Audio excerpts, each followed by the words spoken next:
সুপ্রিয় শিক্ষার্থীবৃন্দ, আমি সাইদ হাসান, প্রভাষক পদার্থবিজ্ঞান, সরকারি মাহতাবুদ্দিন ডিগ্রি কলেজ, টালিগঞ্জ, ঝিনাইদহ। আমি আজ তোমাদের পদার্থবিজ্ঞান প্রথম পত্রের ভেক্টর অধ্যায় থেকে পড়াবো। গত সপ্তাহে ক্লাস ছুটি ছিল, এর আগের সপ্তাহে আমি তোমাদের এই অধ্যায় থেকে শুরু করেছিলাম। সেই ধারাবাহিকতায় আজকে আমি সেখান থেকে শুরু করতে চাচ্ছি। তোমরা যারা আমার সাথে আছো, আশা করি তোমরা শেষ পর্যন্ত সাথে থাকবে এবং আমাকে তোমরা বিভিন্ন প্রশ্ন করে বা যে কোনো জিনিস জানার মাধ্যমে আমাকে সহায়তা করবে। তো আর কথা না বাড়িয়ে চলো আমরা আমাদের পড়ায় চলে যাই। আজকে ভেক্টর অধ্যায়ে আমি তোমাদের পড়াবো ত্রিভুজ সূত্র।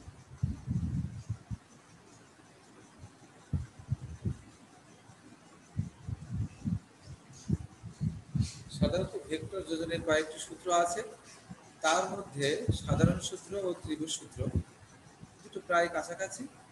আমি আজকে তোমাদের ত্রিভুজ সূত্র নিয়ে আলোচনা করব।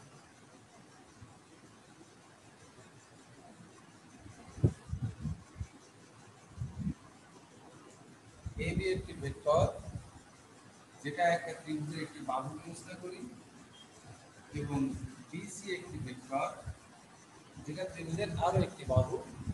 এই দুটো তীর চিহ্ন দেখে তোমরা বুঝতে পারছো এই দুটো একই ক্রম অনুসারে রয়েছে।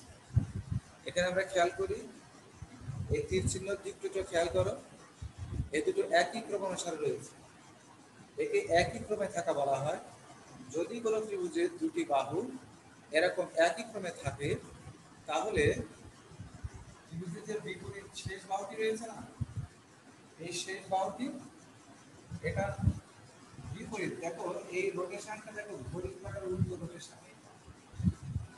এই দুটো রোটেশন একটু খেয়াল করি আমরা, এই দুটো ঘড়ির কাঁটার উল্টো দিকে। দেখো আমি যখন এই দিকে সার্কুলেশন করব, সেটা তীর চিহ্ন কোন দিকে খেয়াল করো, এই বৃত্তের ভিতরে যে তীর চিহ্নটা আর এই বৃত্তের ভিতরে যে তীর চিহ্নটা খেয়াল করো, এটা সার্কুলেশন কিন্তু অ্যান্টি ক্লকওয়াইজ, ঘড়ির কাঁটার বিপরীত দিকে। এবং এটা একটু খেয়াল করো, এটা ঘড়ির কাঁটার বিপরীত। তাহলে নিচের এবি ভেক্টরটা বাহুটা আমি পি ভেক্টর দ্বারা এবং বিসি বাহুটা কিউ ভেক্টর দ্বারা প্রকাশ করি, আর এসি বাহুটা আর ভেক্টর দ্বারা প্রকাশ করি। এখানে এবি সমান সমান পি ভেক্টর, বিসি সমান কিউ এবং এসি সমান সমান আর ভেক্টর দ্বারা আছে। তাহলে পি এবং কিউ একই ক্রমে আছে এবং আর রয়েছে এদের সাথে বিপরীত ক্রমে, অর্থাৎ ক্লকওয়াইজ রোটেশনে আছে।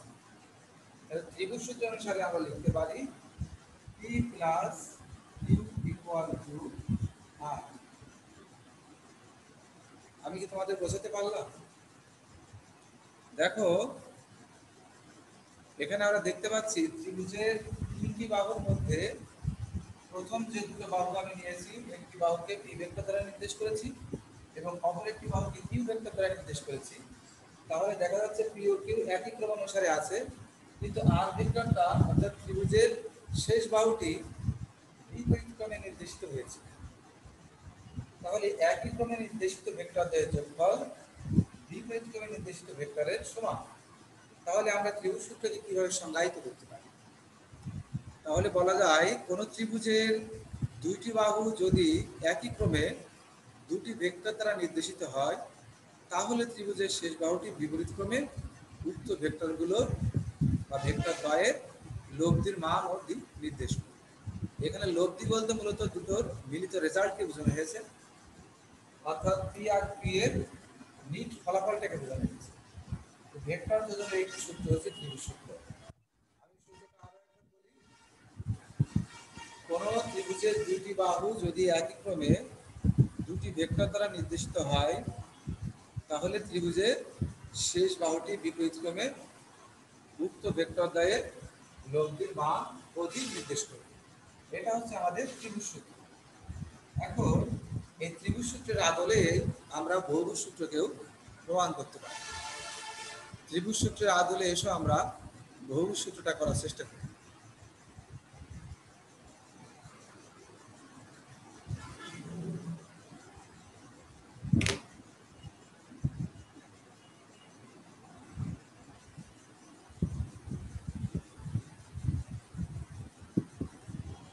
দেখো বহুভুজ সূত্র কি?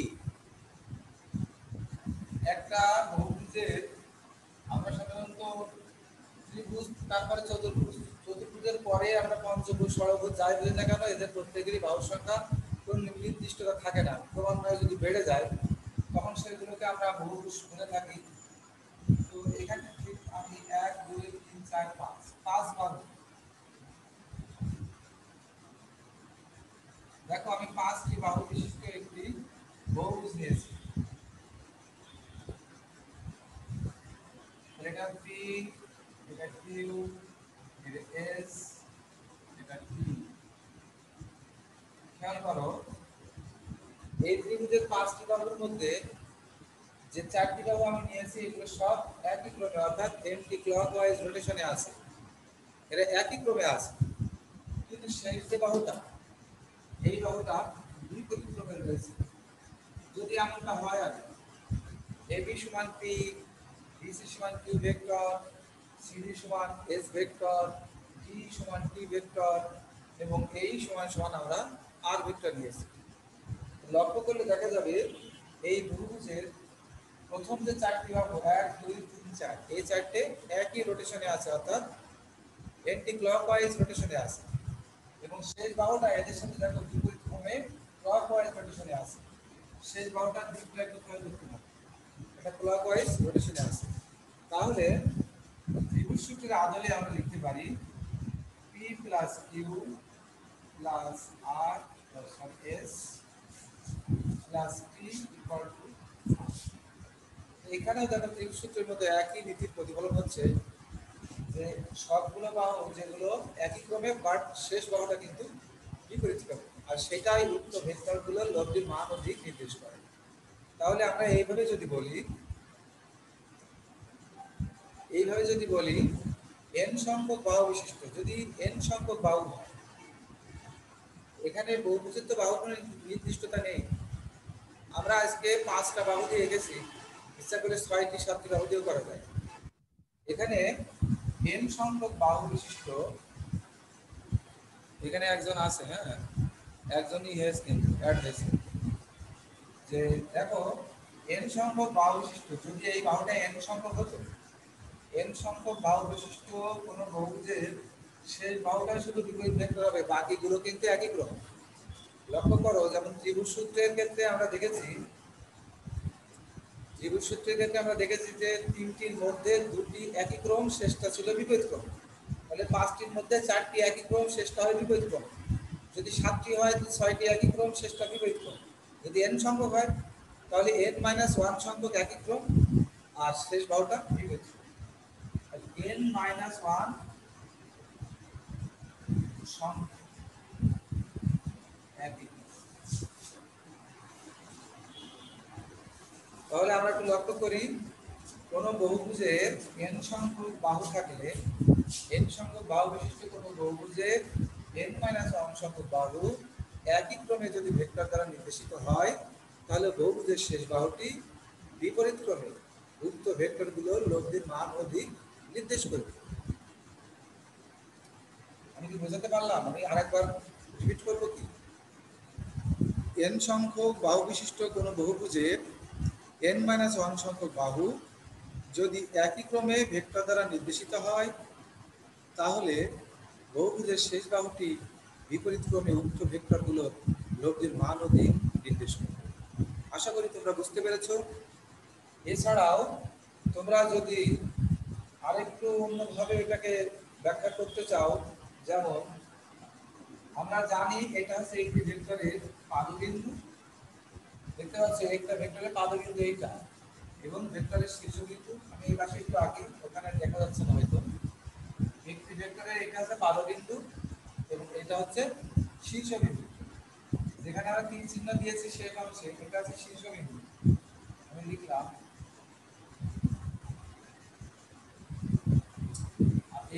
এটাকে বলা হয় কি পাদবিন্দু। তাহলে পি ভেক্টরের শীর্ষবিন্দুতে কিউ ভেক্টরের পাদবিন্দু স্থাপন করা হয়েছে। একইভাবে কিউ ভেক্টরের শীর্ষবিন্দুতে এস ভেক্টরের পাদবিন্দু স্থাপন করা হয়েছে। ক্রমান্বয়ে এভাবে যদি আমরা করতেই থাকি, সর্বশেষ প্রথম ভেক্টরের পাদবিন্দু এবং শেষ ভেক্টরের শীর্ষবিন্দু। খেয়াল করো, প্রথম ভেক্টর মানে পি, পি এর পাদবিন্দু আছে এ বিন্দু এবং শেষ ভেক্টর এর শীর্ষবিন্দু হচ্ছে, অর্থাৎ টি ভেক্টরের শীর্ষবিন্দু হচ্ছে টি। এই দুটো আমরা একটা রেখা দ্বারা সংযোগ করেছি এবং সেটা আর ভেক্টর দ্বারা নির্দেশিত হয়েছে। তাহলে এই ভেক্টরটা উক্ত ভেক্টরগুলোর লব্ধির মান ও দিক নির্দেশ করে। অর্থাৎ সংজ্ঞাটা এভাবে দেওয়া যায় বিকল্পভাবে, কোন একটি ভেক্টরের শীর্ষবিন্দুতে দ্বিতীয় ভেক্টরের পাদবিন্দু, দ্বিতীয় ভেক্টরের শীর্ষবিন্দুতে তৃতীয় ভেক্টরের পাদবিন্দু, তৃতীয় ভেক্টরের শীর্ষবিন্দুতে চতুর্থ ভেক্টরের পাদবিন্দু, এভাবে ক্রমান্বয়ে স্থাপন করে প্রথম ভেক্টরের আদিবিন্দু বা পাদবিন্দু এবং শেষ ভেক্টরের শীর্ষবিন্দু সংযোগ করলে যে ভেক্টর পাওয়া যায়, এই ভেক্টরটি উক্ত ভেক্টরগুলোর লব্ধির মান ও দিক নির্দেশ করবে। আশা করি তোমরা সবাই বহুভুজ সূত্রটা বুঝতে পেরেছো। এখন এসো আমরা ত্রিভুজ সূত্রের মাধ্যমে কিভাবে বহুভুজ সূত্রকে প্রতিষ্ঠিত করতে পারি সেটা দেখি।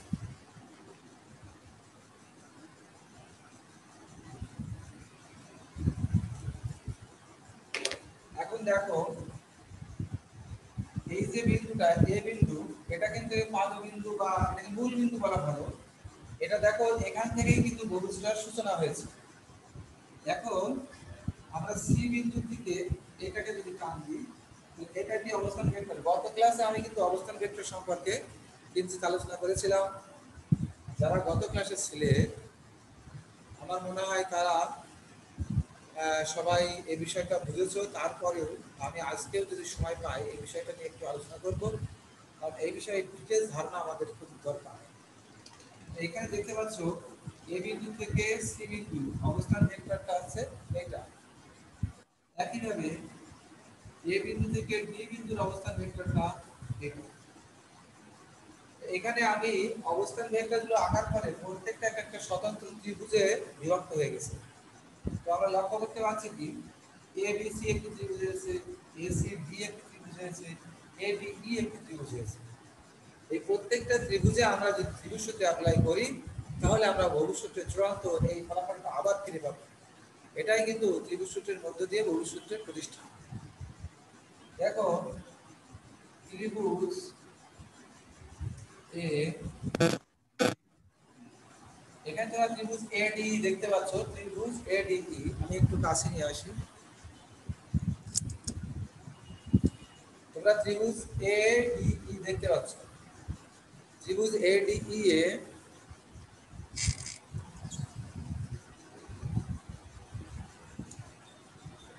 ত্রিভুজ এডিই এ আমরা দেখতে পাচ্ছি এই দুটো একই ক্রম। একটু লক্ষ্য করো, এই যে আমি গোল চিহ্ন দিলাম, এই দুটো একই ক্রম, এডি প্লাস ডি। দেখো এডি সমান সমান লেখা যায় কিন্তু এডি প্লাস ডিই।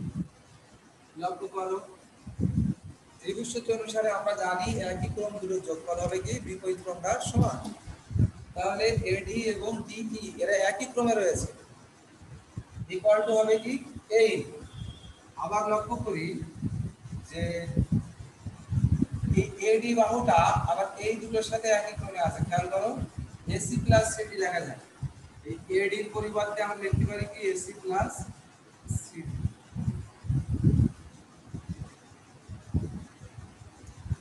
তোমরা নিশ্চয়ই এটা বুঝতে পারছো, AC plus CD plus D. অর্থাৎ এডি এর পরিবর্তে দেখো চিত্র থেকে এডি এর পরিবর্তে কিন্তু এসি প্লাস সিডি লেখা যায়। কারণ দেখো এসি এবং সিডি একই ক্রম, বাট এডি বিপরীত ক্রম। ত্রিভুজ সূত্রে আমরা কি করেছি যে একই ক্রম দুটো যোগফল হবে বিপরীত ক্রমটার সমান, সেই হিসেবে লেখা হলো। এখন দেখো এই এসির পরিবর্তে আমরা কিন্তু লিখতে পারছি, দেখো এবি প্লাস বিসি আর সিডি প্লাস ডি, এটা কিন্তু বসে গেল আগের মতো। দেখো এই এসির পরিবর্তে আমরা এই দুটো যোগফল লিখতে পারছি এবি প্লাস বিসি। এসির পরিবর্তে কিন্তু লেখা যায়। তাহলে